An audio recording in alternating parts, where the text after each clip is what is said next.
iya tuh. Mas.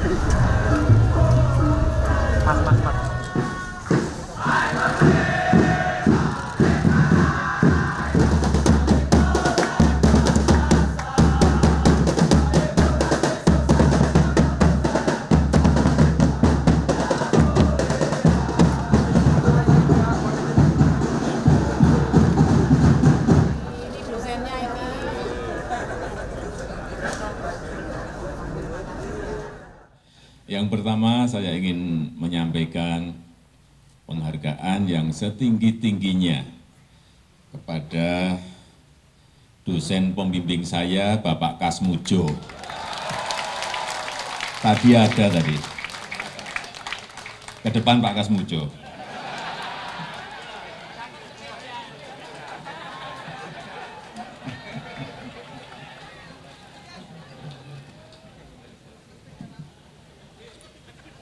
Beliau itu dulu waktu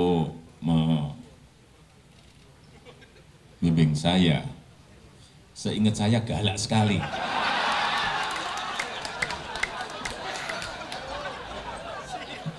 Galak sekali, saya masih ingat galak sekali.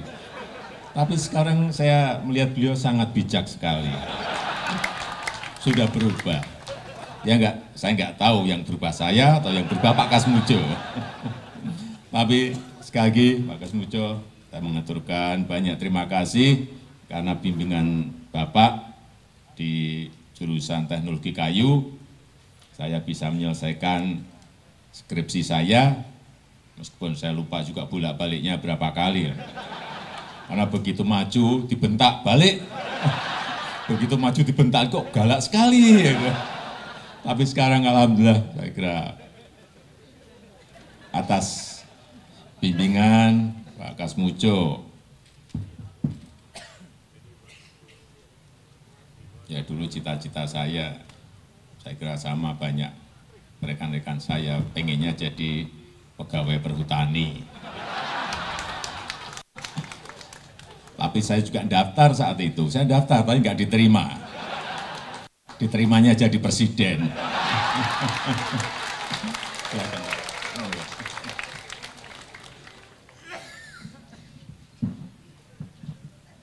Saya daftar, saya ikut tes tapi nggak diterima. Aduh, saya mikir-mikir apa bodoh banget saya. Atau tesnya yang nggak benar, atau jangan juga banyak titipan di situ. Saya jadi berpikir jelek. Karena nggak diterima, ya sudah karena garis dan kehendak Allah memang seperti ini, ya harus kita terima. Yang kedua, saya ini mungkin yang berkaitan karena banyak dari alumni ini yang bekerja baik di perhutani, baik di Kementerian Kehutanan, Pak Dekan dan seluruh dosen, saya ingin sedikit menyampaikan penglihatan helikopter saya, makro saya terhadap kehutanan Indonesia. Cerita sedikit, jadi saya bertemu dengan setahun yang lalu, 1,5 tahun yang lalu dengan Raja Norway. Beliau cerita kepada saya, di Norway itu sebenarnya kandungan tambangnya gede sekali.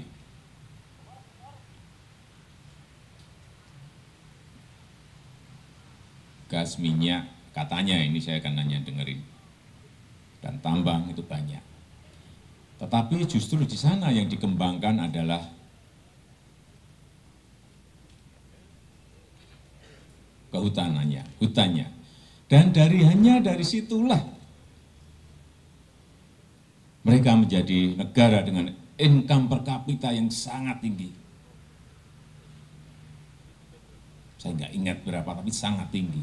Karena negara-negara di Skandinavia, income-nya sangat-sangat tinggi semuanya.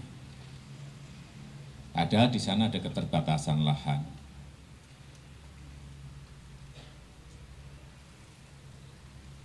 Kenapa mereka bisa menjadikan negara kaya yang hanya dari hutan saja? Saya melihat dari hulu sampai hilir itu dikerjakan secara detail. Yang kita ini tidak lakukan.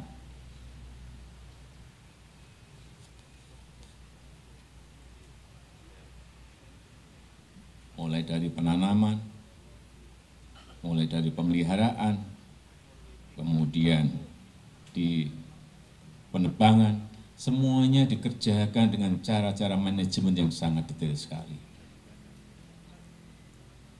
Di kita ini, saya ngomong apa adanya, saya nggak ingat, di Kementerian Kehutanan, anggarannya berapa triliun setiap tahun, sudah berapa puluh triliun, jadinya apa?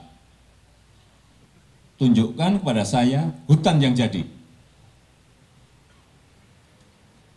Nggak ada, seingat saya, selain satu yang buat hutan jadi, selain satu, Wanagama.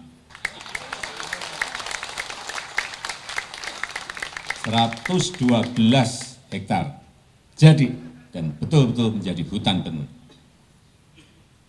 Kemudian juga di Getas, saya belum ke sana, jadi saya belum bisa berkomentar. Artinya apa? Sebetulnya kita ini kan bisa membangun sebuah hutan seperti Wanagama, bisa.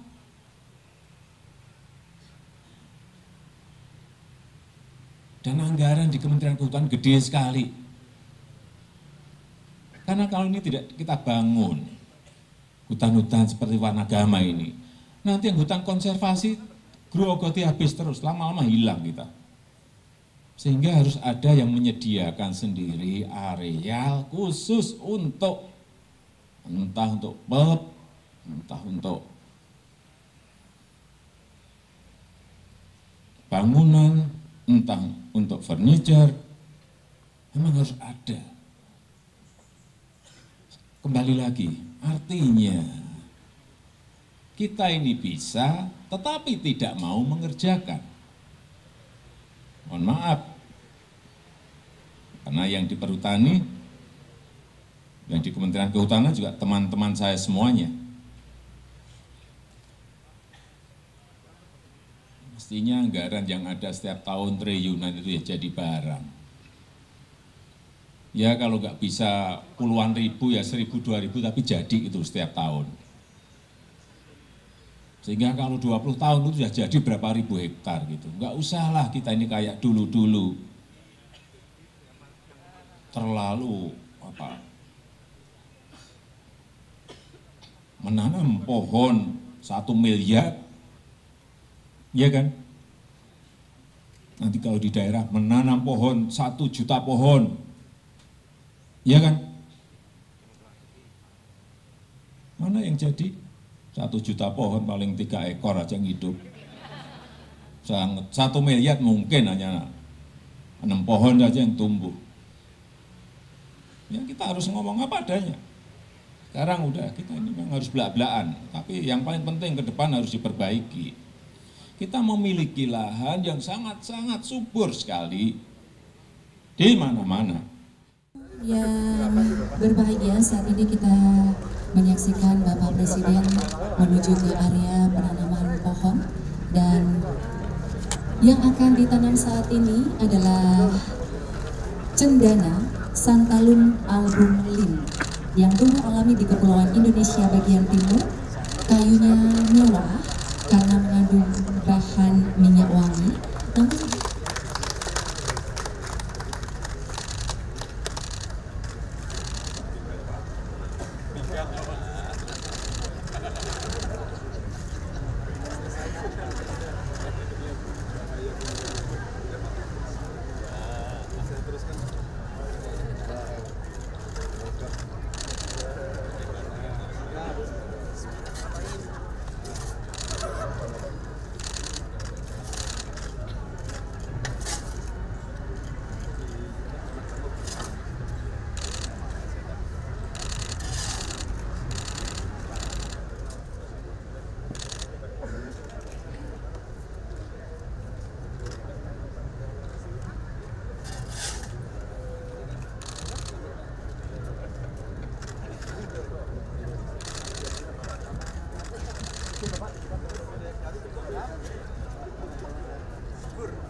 Download Tribun X sekarang, menghadirkan lokal menjadi Indonesia.